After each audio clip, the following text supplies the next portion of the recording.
Hey, good afternoon, everyone. Kindly subscribe, share, and like. Today, our sermon is on Jesus heals a paralytic who was let down from the roof. There was a paralyzed man who was let down through the roof because the cloud was too big. We can find this one from the book of Luke, chapter 5, 17 to 26, Mark, chapter 2, 1 to 12, or Matthew, chapter 9, 1 to 8.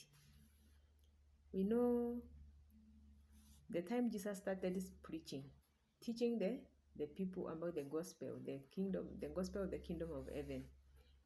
He used to do many things. He used to preach, he used to teach, he used to heal, he used to cast out demons, he used to raise people from dead. That is the work he was trying to do. And when he was teaching, people could be brought.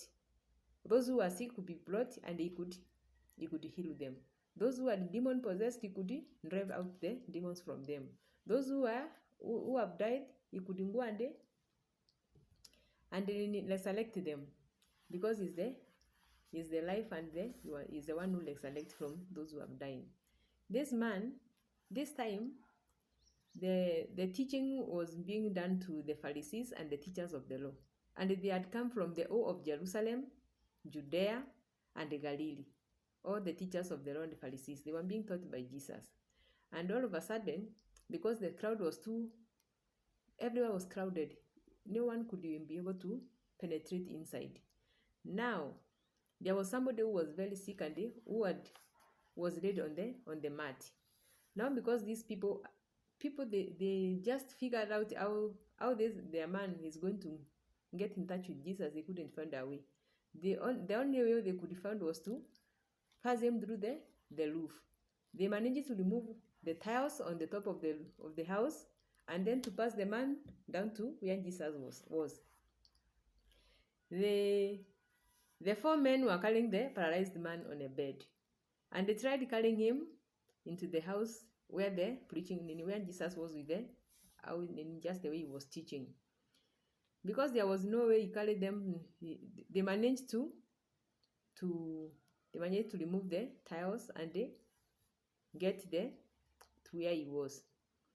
Because when Jesus saw how they were determined, because of their faith, because faith is the one which makes somebody to heal. Because of the faith they had, Jesus said he has forgiven them their sins. Because we know some of the sicknesses we could be having, they can be caused by the sins we have committed. The moment we repent of our sins, such sicknesses they are just being get away. Jesus looked at them and he told them that their sins already have been forgiven. And when he said that, now the Pharisees, they started speaking on their things. They started speaking about his blaspheming, that there is no one who can forgive sin only in God. We know Jesus is the Son of God, although he is called the Son of God and Son of Man, because the Father here on earth he was the Son of Man. The Father was Joseph, but here in heaven he is the Son of God. And he has the power. He has the power. God has given him the power to do all those things. Now, we know that they could question themselves. How can somebody like us forgive sins and not in God?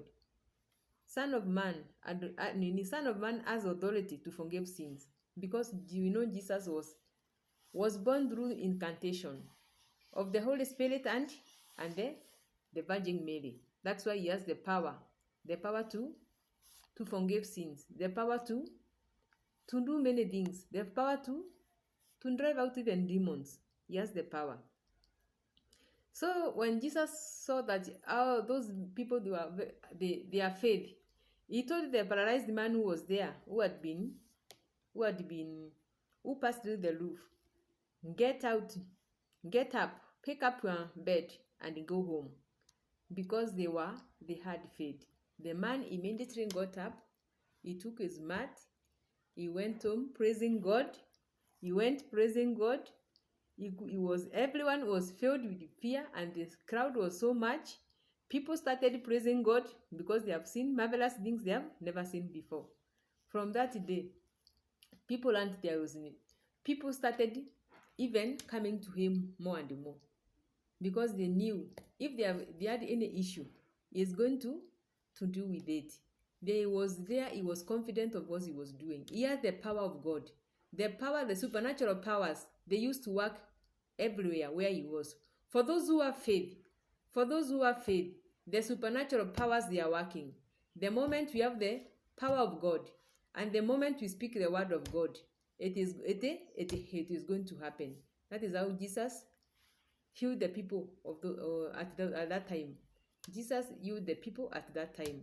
And we know that the most important thing we have learned from this lesson, we are supposed to have faith and we are supposed to have confidence, because to those people, those 4 men who were carrying the paralyzed man, they believed, they completely believed that the moment it take him to Jesus, their man is going to get healed. And it happened. They believed, they had faith, and they had confidence, and they walked. They didn't even care. Lifting somebody on top of the roof, it was not a simple thing. It was not a simple thing. So they have to get access to the wall. They have to get access to the roof. Then people are gathered and people are listening to the preaching. They had to get access to do what? To remove even the roof, and then to hold the ropes to make that person to bring him down where Jesus was. That was too much challenge. That's why he said he has already forgiven their sins, and that was it, because he saw how confident they are, how determined they are. They knew that they have that great faith that their man is going to be healed, and it happened because he was told, wake up, carry up your mat, and then go home. The man started praising God because it is something which has never happened since he was born. But that day it happened.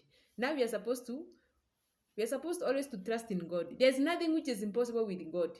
Within God, things are possible. The moment we trust in God, things go smoothly. The moment we put our trust in God, God is going to make things which are, what is impossible with the man, it is possible with God.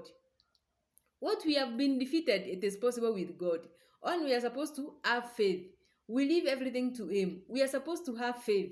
We leave everything, we surrender everything to him. And he's going to make marvelous. He's going to move mountain. That's why he's telling us, even if we have a faith like that of a mustard seed, we can even move a mountain. That is what God expects of us. We are supposed always to trust in him. We leave everything unto him. We know he's going to perfect things which have been being blocked, things which have been, there are people who are stagnating things, but God is there and God is going to move things. We are moving forward ever, backward never, because God is with us, and God is always leading us in front. God is always in front. That's the way we know the story of Elijah. The story of Elijah, God came in three forms. First of all, he came like there was a very strong wind coming to getting rid of what was there. The second time there was the earthquake. God was not there, but there is something to get away to God. The third time there was fire. All those things, that is how God gives people time. God gives people time. God knows what we are thinking right now. God knows what you are thinking right now. God knows what you will say tomorrow. God is knowing what you are writing in our phones.